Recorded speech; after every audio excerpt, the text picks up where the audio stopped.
নবী আমি হলাম এমন এক যুবক, আমি কাফন চুরি করে করে, আমি লাশের কাফন চুরি করে করে আমার জিন্দেগিটা চালাই। আমার জীবিকা নির্বাহের মাধ্যম হলো জ্যান্ত পরিপূর্ণ যখনই লাশটা কবর দেওয়া হয়, আমি ওই কবর খনন করে করে কবর থেকে লাশটাকে উলঙ্গ করে কাফন নিয়ে এসে মার্কেটে আমি বিক্রি করি, আর ওই টাকা দিয়ে আমি আমার জিন্দেগি চালাই। তবে আজ থেকে কয়েকদিন আগে যখন আমি এক কবরের মধ্যে প্রবেশ করে ফেললাম, ওই কবরের মধ্যে প্রবেশ করার পর আমি তাকায়া দেখলাম, যখন আমি ওই কবরের মধ্য থেকে কাফনটা চুরি করার জন্য লাশ থেকে কাফনটা খুলে ফেললাম, হুজুর আমি তাকায়া দেখি এক যুবতীর লাশ। আমি লাশটা দেখে আর নিজেকে ধরে রাখতে পারি নাই, শয়তানের প্ররোচনায় পড়ে গেলাম। এমন এক যুবতীর সাথে জেনা না করে আমি পারলাম না। হুজুর আমি কবরের মধ্যে কাফনটা পরিপূর্ণ খুলে ওই যুবতীর সাথে আমি জেনায় লিপ্ত হয়ে গেলাম। হুজুর এখানেই শেষ না, আমি জেনার কাজ শেষ করে করে এই কাফনটা নিয়া যখন আমি কবর থেকে উঠতে শুরু করলাম, তখনই গাইবি আওয়াজ আমার মনে হলো আমার ওই বোনটা আমাকে বলতেছে, এরে যুবক, কোন এলাকার তুই যুবক? বিন্দু মাত্র পরিমাণ ভয় কি তোর মাঝে নাই? আমার পরিবার আত্মীয় স্বজনেরা আমাকে এখানে রেখে গিয়েছে, কত সুন্দরভাবে গোসল দিয়া আমাকে পবিত্র, কত দামি কাফনের কাপড় দিয়া আমাকে এখানে রেখে গিয়েছে। কাল কিয়ামতের ময়দানে আমি সবার সাথে পবিত্র অবস্থায় উঠবো, এজন্যই রেখে গিয়েছে। ওরে যুবক, তুই আমার সাথে কেমন কাজটা করে ফেললি? এতগুলো লাশ, এই লাশের মাঝে তুই আমাকে অপবিত্র অবস্থায় রেখে রেখে কোথায় যাও? ওই যুবক ডাক দিয়া বলে, পয়গম্বর আমার গুনাহ এত বড়, আমি ওই কবর থেকে আসার পরে আমার মনে চিন্তা ঢুকে গেল, আমি আর কাফন চুরি করব না। ও পয়গম্বর, আমি আর কাফন চুরি করতে কবরে যাব না, কিন্তু আমার একটাই ভয়, আল্লাহ আমাকে মাফ করবে কি করবে না? নবী আমার বলেন, এর যুবক, তোমার গুনাহের পরিমাণ কি এত বড়? মানুষ কি এই পরিমাণ গুনাহ কি করতে পারে? যুবকের বুঝতে আর বাকি নাই, আল্লাহ মনে হয় মাফ করবে না।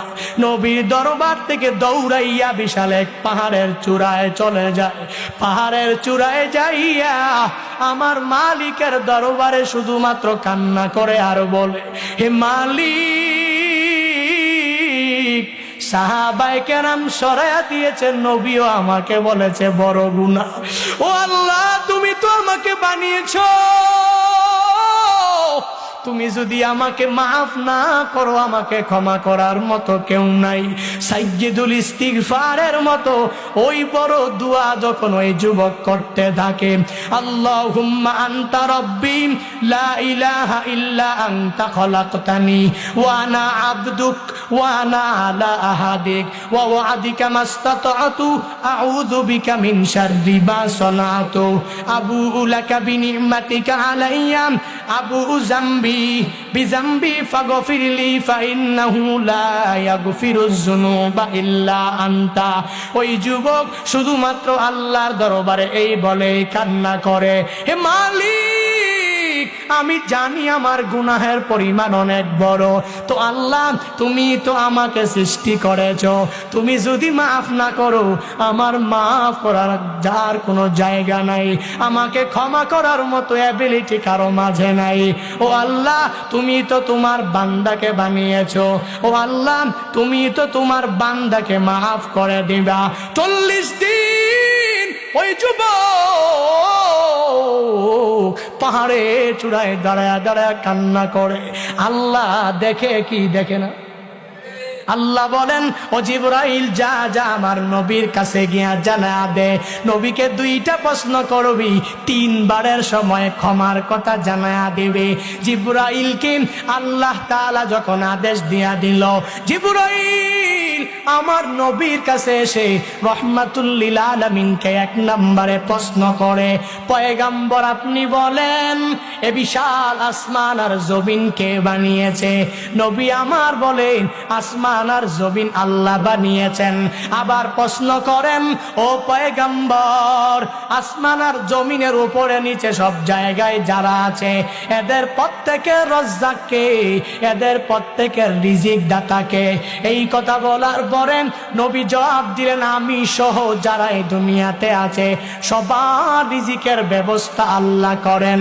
জিবরাইল বলেন, নবী আমার, যে আল্লাহ আসমান বানাইলেন জমিন বানাইলেন, যে আল্লাহ আসমান আর জমিনের নিচে উপরে আর আসমানের নিচে থাকা সব মানুষের চতুষ্পদ সব জন্তুর রিজিকের ব্যবস্থা যে মালিক করতে পারেন, ওই মালিক কি তার ওই বান্দাকে মাফ করতে পারে না?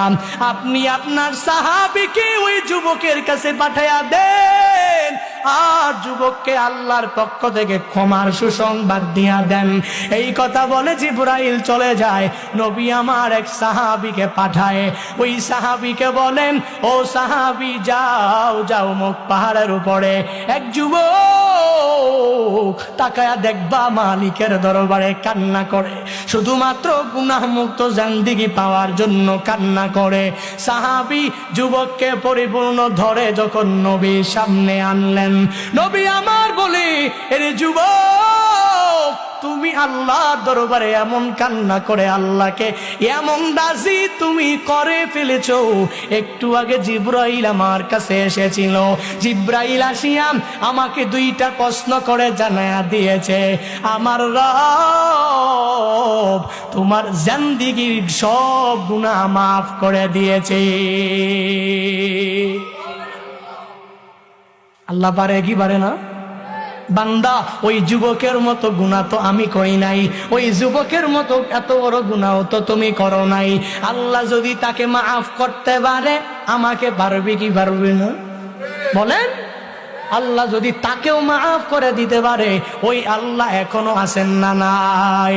এই জন্য বান্দা তাওবা করার কোনো বিকল্প নাই, সর্বাবস্থায় তাওবা করে নাও।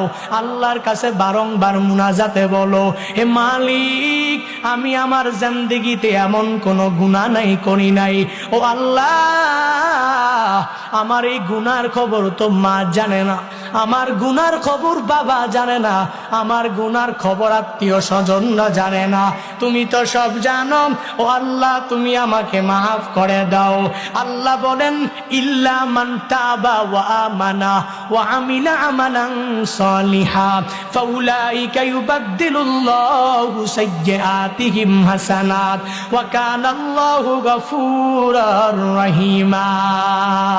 আল্লাহ বলেন, জিন্দেগিতে গুনাহ করেছো, যত নাফরমানি করেছো, ইল্লা মান তাবা যদি এসে তাওবা করতে পারো, ও আমানা পুনরায় ঈমান আনতে পারো, ও আমিলা আমালান সালিহান যদি আবার আমলে সালেহ চালু করতে পারো, আমি রব তোমার জন্য এত মায়াবান তোমার জন্য হয়ে যাব। আল্লাহ বলেন, রে গোলাম তুই এক নম্বরে তাওবা করলি, দুই নম্বরে ঈমান আনলি, তিন নম্বরে আবার আমলে সালেহ গুলো চালু করার কারণে তোর জিন্দেগীর সব গুনাহগুলো আমি আল্লাহ মাফ করে পরিসমাপ্তি ঘটাবো না। আমি আল্লাহ জিন্দেগীর গুনাহগুলোকে নেক দিয়া পরিবর্তন করে দিব। ইয়া ইলাহি তো মেরা গফফারু হায়, ইয়া ইলাহি তো মেরা सत्तारो है, या इलाही तो मेरा माबूद है, या इलाही तो मेरा माशूक है, या इलाही तो मेरा हन्नान है, या इलाही तो मेरा मन्नान है। আল্লাহর কাছে তাওবা করে নাও। আর বান্দা ওলিয়ে কামেল হওয়ার জন্য আজকের এই মাহফিল থেকে পরিপূর্ণ শিক্ষা নিয়া বাড়িতে যাও। এক নাম্বার ঈমানটাকে মজবুত করে সর্বাবস্থায় চলবা। 2 নাম্বার বান্দা সর্বাবস্থায় নেক আমল চালু করে দিবা। 3 নাম্বার গুনাহ মুক্ত জিন্দেগিটা গঠন করার চেষ্টা করবা। যদি কেউ বলে গুনাহ করার জন্য গুনাহের দিকে ডাকে, তাকে বন্ধু মনে করবা না। যদিও মনে করো দুনিয়ার বন্ধু, সে আসল বন্ধু না, বরং যে তোমাকে নামাজে ডাকবে তাকে বন্ধু বানাবা। যে তোমাকে রোজা রাখার জন্য আদেশ দিবে তাকেই বন্ধু বানাবা।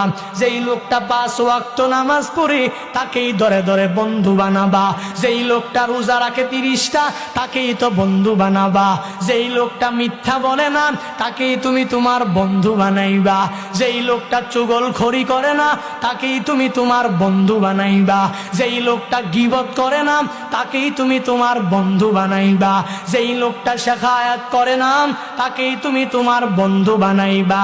এক কথায় তুমি ওই লোকটাকে বন্ধু বানাও যেই লোকটা জিন্দেগিতে কোনো গুনাহের ধারে কাছেও যায় নাই।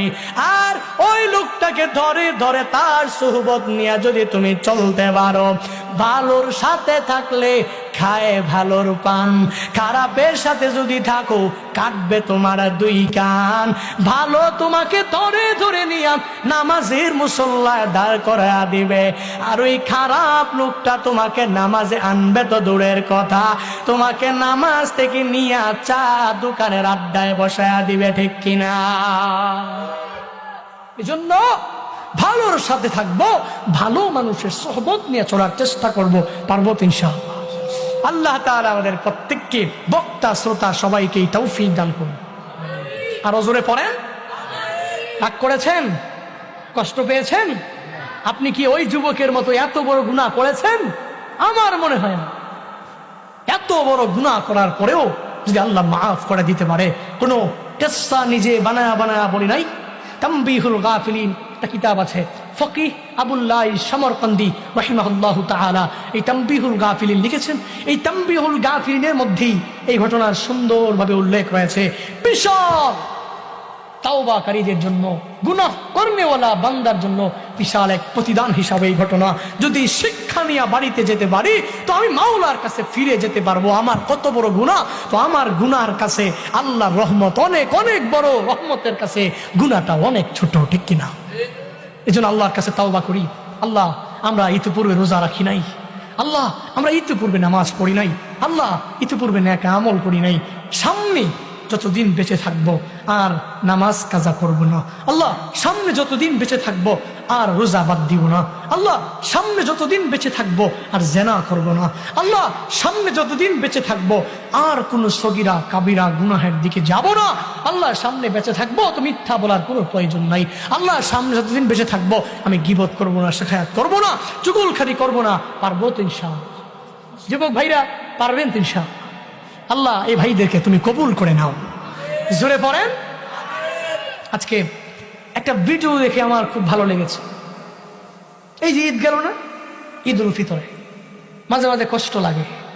আমি প্রত্যেকটা যুবককে জান দিয়ে মহাব্বত করি, এবং প্রবাসে যাওয়ার পরেই সৌদি আরবের 15 দিনে আমার আশপাশে প্রবাসী অনেক যুবক ছিল। তা আমি একদিন প্রশ্ন করলাম, বয়স এত কম তোমার? সে বাইতুল্লাহর পাশে এক ফন্দকে সে ডিউটি করে, এক হোটেলে সে ডিউটি করে, 10 ঘন্টা ডিউটি দাস। তা তাকে বললাম, তুমি এত ছোট মানুষ, অনেক ছোট, প্রবাসে থাকে, বিবাড়িয়াতে বাড়ি। আমার কথা যখন শুনছে দৌড়ে আসছে, আমার ফন্দক সার্চ করে অনেক কষ্ট করে পেজ থেকে নাম্বার টাম্বার নিয়ে দেখা করো, বড় শখ। তো একদিন অনেকগুলো যুবক হয়ে গেল। আমি বললাম, কারণ কি এত যুবক সামনে কেন? আমার মুরব্বী টুরব্বী কেউ নাই, বয়স্ক টয়স্ক আমার থেকে বড় আর কেউ নাই, সব সমবয়সী হলে কেমনে হবে? হুজুর, প্রবাসে এমন কোন যুবক নাই আপনার বয়ান শুনে। আলহামদুলিল্লাহ, প্রবাসের প্রত্যেকটা যুবক আপনার জন্য বড় পাগল। এরা অনেক বয়ান শুনে, আপনার অনেক বয়ান শুনে। এবং আমিও খেয়াল করেছি, মসজিদে নববীতে আমি নবী রওজায় সালাম দিব, এমন অবস্থায় ওই জায়গায় গিয়ে দিই বিশাল এক যুবকদের টিম। কোথেকে আসছো? হুজুর, আমি রিয়াদ থেকে আসছি। তো বাড়ি কোথায়? হুজুর, বিবাড়িয়াতে বাড়ি। এরা অনেকগুলো যুবক একসাথে রিয়াদ থাকে। তো এখানে নবীজি রওজায় সালাম দেওয়ার জন্য এসেছে, সব একসাথে দেখা করছে। তো যুবকদেরকে একসাথে নিয়ে জিজ্ঞেস করলাম, কারণ কি? বলে, আপনাকে তো অনেক ভালোবাসে। কারণ কি? আপনি তো আমাদের মতো বয়স, কিছু কিছু কথা বলেন আমলের কথা, এগুলো শুনে শুনে কিছু আমল করার চেষ্টা করি। এখনো আমার দেখাইলো আমাকে ইউটিউবে, দেখেন আপনার প্রত্যেকটা বয়ান ডাউনলোড করা। নিজে অনেক উৎসাহ পেলাম যে এই যুবকদের জন্য আমার এই কথাগুলো চির আমলান হয়ে থাকবে। আমি থাকবো না আমার এই আমলের কথা যুবক শুনে শুনে আমল করবে। আমি থাকবো না আমার এই বয়সী এক যুবকের কথা শুনে আরেকটা যুবক বয়সী সে পরিপূর্ণ নামাজের দিকে যাওয়ার জন্য উদ্বুদ্ধ হবে, নিজের মধ্যে উৎসাহ উদ্দীপনা সৃষ্টি হবে। হায় হায়, এর থেকে বড় কামালিয়াত আর কি আছে। এজন্য তো বলি, আজকে বিষয়টা দেখে খুব খারাপ লাগলো। আমাদের এলাকায়ও এরকম অনেক ঘটনা ঘটে। ঈদের দিনে অনেকে ওই যে পিক আপ নিয়ে 2-3টা ডেক্সেট বক্স টক্স নিয়ে যত ডিজে গান বাজায় আর সে ঈদ উদযাপন আছে না নাই। কিন্তু ভালো লাগার বিষয় হলো ভিডিওটা দেখার পরে খুব ভালো লাগছে আমার। সে যুবক মানুষ, মুসলমানদের যুবক, এলাকার ধর্মপ্রাণ কিছু মুসলমান থাকে না, যাদের ইসলামের প্রতি যাদের নিবেদিত প্রাণ, ইসলামকে মহাব্বত করে। দেখলাম যে কয়েকজন ধৈরা বাঁশ নিয়ে এমন পিটা, নাম পিক আপ থেকে নাম, দেখেন অনেকে সোশ্যাল মিডিয়ায় ভিডিওটা দেখেছে, খুব ভালো লেগেছে আমার। সাবধান, শুধু ঈদ না, আপনার যে কোনো অনুষ্ঠানে আপনি কেন গান বাদ্য কিংবা কেন আপনি এই 2-3টা এই ডেক্স নিয়ে বাজাতে হবে কেন? এত বেশি মন চায় তো হলে টিউনের গান অভাব নাই, বাজান। এত বাজাইতে মন চায়, ইসলামের সঙ্গীত অভাব নাই, বাজান। আপনি পয়সা পয়সা বাজান, শুনেন। কিন্তু কেন KGF এর গান বাজাতে হবে? কেন আপনার বিভিন্ন অশ্লীল গানগুলো শুনতে হবে কেন? আপনি কি মনে করেছেন আপনি এভাবেই ভেসে ভেসে চলে আসতেন এখানে? না, আপনার ব্যাকগ্রাউন্ডে আপনার বাবা একজন মুসলমান আছে, ব্যাকগ্রাউন্ডে মা মুসলমান, ব্যাকগ্রাউন্ডে ইসলাম আছে, ব্যাকগ্রাউন্ডে কোরআন আছে, কিতাব আছে, হাদিস আছে। এজন্য যেটা মন চায় এটা হিন্দুরা করে, খ্রিস্টানরা করে, বৌদ্ধরা করে, এদের যা মন চায় তাই করে। তো আমি তো মুসলমান, আমি কেন করবো? এরা যা মন চায় তাই করবে, তো আমিও যদি যা মন চাই তাই করি, তো এদের মধ্যে আর আমার মাঝে কোনো পার্থক্য রইল? কথা বলেন না কেন? না, আমি তো যুবক, আমি কি ইয়া শাবাব আল মুসলিম, আমি একজন মুসলমানের যুবক। আমার মতো ছিল আবু বকর, আমার মতো ছিল ওমর, আমার মতো ছিল মুআজ, এরা ছিল। আমি এদের মতো হব, এদেরকে আমার অনুকরণীয় আদর্শ বানাবো, সাহাবায়ে কেরামকে আমি নিজের ফলোয়ার বানাবো, তাদের ফলোয়ার আমি হয়ে থাকবো, এদেরকে পরিপূর্ণ তাবে বানাবো। এজন্য আল্লাহ তাআলা আমাদের প্রত্যেককে বুঝার মানার তৌফিক দান করুন। কোনো সময় বিয়ে টিয়ে যা হবে, অনুষ্ঠান যা হবে, ডেক্সের বাজানো যাবে। বিয়ের প্রথম দিনে যদি আপনি ডেক্স বাজায়া, ডিজে গান বাজায়া, এখন তো আবার হালাল ডিজে গান বের হয়েছে। হালাল ডিজে গান কোনটা? ও মুর্শিদ, হ্যাঁ আছে না, কি যেন একটা আছে না, এটা পুরো হালাল ডিজে গান বলে। এটা আল্লাহ মাফ করুন, সকলে পড়িয়া আমি কিছুই বাজানো যাবে না। আপনি যা বাজান, বেশি ভালো না লাগলে ইসলামী সঙ্গীত বাজান। নিজের বিয়ের আর দাম্পত্য জীবনটা সুখময় করতে চান? তা আমি তো বলি আপনি অন্য কিছু করা লাগবে না, শুধুমাত্র সুন্নাহ অনুযায়ী বিবাহটা করেন যুবক ভাইরা, আর কিচ্ছু লাগবে না। আমি তো এক অবিবাহিত পারসন, তো যখন আমি বিবাহ করবো ইনশাআল্লাহ নিয়ত করেছি সুন্নাহ অনুযায়ী প্রত্যেকটা কাজ করব। দেখেন আমার সামনে এই যে মাহবুব ভিডিও করে, এত ভালো মানুষ, আমাকে বলেছে, ওয়াদা দিয়েছে যে হুজুর আমি বিবাহ করব, একদম বিলকুল পুরা যা আছে সব সুন্নাহ। ওই দিন আমাকে বলতেছে সুন্নতি কোনো ড্রেস আছে কিনা আমাকে বল। এভাবে প্রত্যেকটা মুসলমানের যুবক যখন বিবাহ করবে তো তার দাম্পত্য জীবনও সুখময় হবে। আর ওই ঘর থেকে যখনই একটা ছেলে আসবে, মেয়ে আসবে, তো ওটা মিজানুর রহমান আজহারির মতো হবে, ওটা হাফিজুর রহমান সিদ্দিকীর মতো হবে, ওইটা আশরাফ আলী থানভীর মতো হবে, ওটা বড় বড় স্কলারদের মতো হবে। যদি তুমি এইরকম না করে শুরুতেই যদি ঝামেলা দিয়ে শুরু করো, তো লা ফায়দা ফিহি, ওই ঘর থেকে সালমান শাহ আসবে, ওই বেয়াদব দিঘির কি যেন একটা আছে না, ওইটার মতো আসবে, বেয়াদব সানি লিওনের মতো আসবে, বেয়াদব পরিমণির মতো আসবে। ঠিক কিনা? সাবধান, সাবধান প্রিয় ভাইরা। আল্লাহ আমাদের প্রত্যেককে মাফ করেন, আল্লাহ আমাদের প্রত্যেককে জবান হেফাজত করার তৌফিক দান করেন, আল্লাহ প্রত্যেককে জীবনে একবার হলেও মক্কা মদিনা যাওয়ার তৌফিক দান করেন, যারা গিয়েছেন বারংবার যাওয়ার তৌফিক দান করেন। আমরা যারা খুব করে বারংবার নিয়ত করেছি, আল্লাহ আপনি কবুল করেন। সবাই বলেন না আমিন, বলেন না। যদি কবুল হয়ে যেত হয়ে গেল আলহামদুলিল্লাহ। আল্লাহ জীবনে একবার হলেও দিদার যদি নসিব না হয়, মদিনায় নবী রওজার সামনে গিয়া সালাত সালাম পৌঁছানোর তৌফিক প্রত্যেকটা বাংলাদেশি, গরিব থেকে নিয়ে ধনী, প্রত্যেকটা মুসলমানকে তুমি তৌফিক দিও। বাইতুল্লাহ মাতাফে দাঁড়িয়ে রবের দিকে তাকিয়ে এই দোয়াই করেছিলাম, আল্লাহ বাংলাদেশের মানুষ এই বাইতুল্লাহর জন্য অনেক পাগল। হায় হায়, কি এক জাদু এখানে মিশে আছে, কি এক রওজা, এই রওজায় কি জাদু মিশে আছে। হায় হায়, মানুষ পাগল হয়ে যায়। এখন তো করোনা, হাজরে আসওয়াদে চুমু দেওয়া যায় না। ভিডিও ক্লিপগুলো দেখলে মাঝে মাঝে চোখের অজান্তেই পানি ঝরে, যে আমিও তো এক হাজি, আমিও তো এই হাজরে আসওয়াদে নিজের ঠোঁটে চুমু দিতে পারিনি। হায় হায়, আমার ভাগ্যে হয়নি, কারণ করোনার কারণে তো বিশাল এক ডিস্টেন্স, অনেক দূর থেকে বিসমিল্লাহি আল্লাহু আকবার, জাস্ট এতটুকু আমরা দোয়া করি। আল্লাহ, করোনা যা কিছু আছে মহামারী, তাদের অন্তরে যা কিছু ঢুকছে, এই অন্তর থেকে সব কিছু পরিষ্কার আপনি করে দেন। পড়ে না আমিন। বাইতুল্লাহ, এখানে করোনা আসবে কোথেকে? হায় হায়, না কোশ্চেন কারো এখানে আসবে না, কারণ এটা ঘর কাজ। এই ঘর যেখানে যে যাবে ওখানে নিরাপদ অবস্থায় থাকবে, অসুস্থ হবে তো দূরের কথা, ঠিক কিনা? বুড়া মানুষ হাঁটতে পারে না, এহরাম পড়তে পারে না, আরেকজনে পড়ায় দিচ্ছে।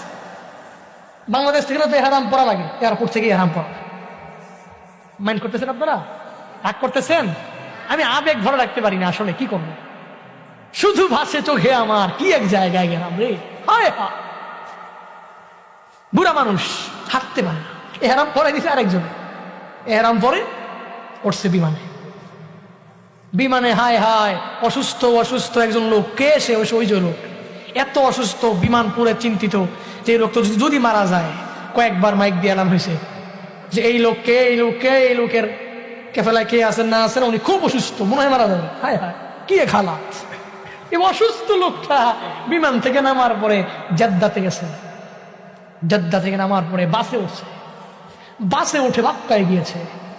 হায় হায়, আমি দেখলাম এই লোক টকবকে যুবকের মতো তাওয়াফ করছে।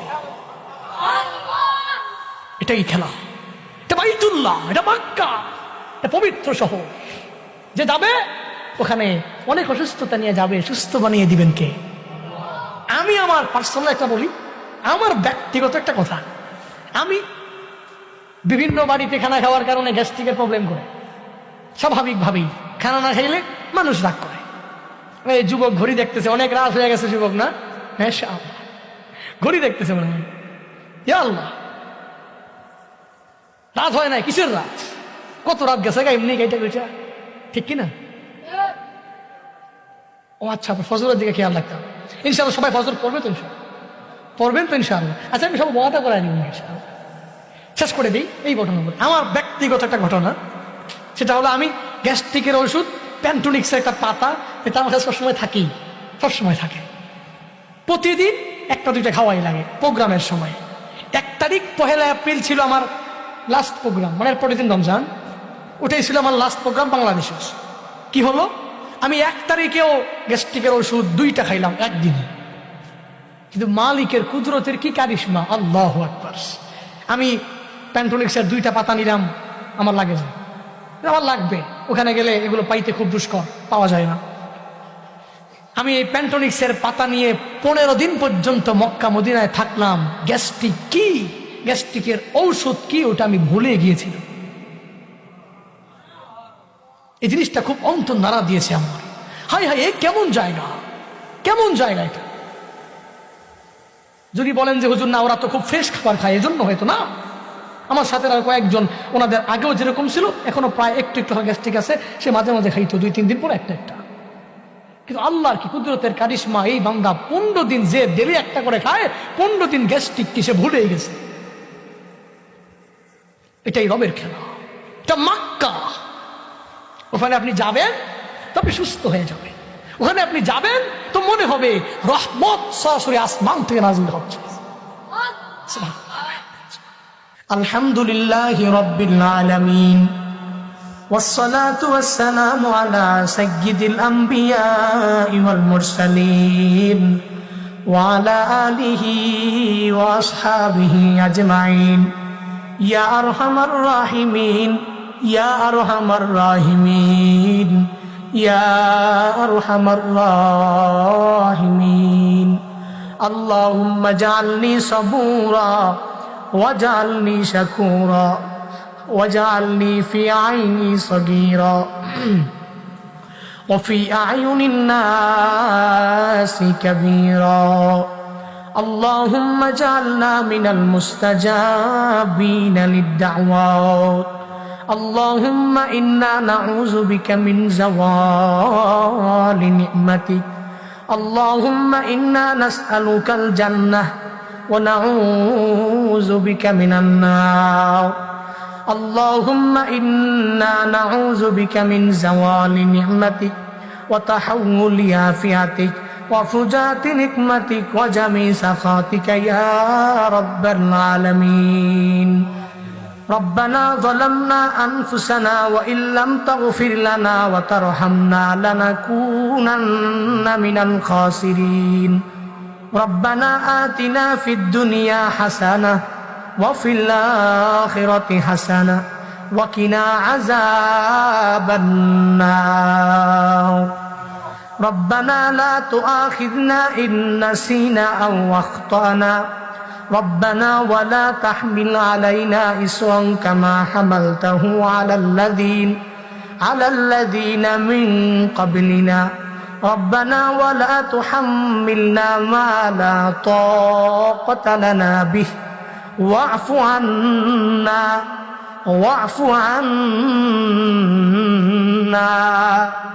واغفر لنا وارحمنا أنت مولانا فانصرنا على القوم الكافرين ربنا إننا سمعنا مناديا ينادي للإيمان أن آمنوا بربكم فآمنا ربنا فاغفر لنا ذنوبنا وكفر عنا سيئاتنا وتوفنا مع الأبرار ربنا وآتنا ما وعدتنا على رسلك ولا تخزنا يوم القيامة إنك لا تخلف الميعاد رب ارحمهما كما ربياني صغيرا رب ارحمهما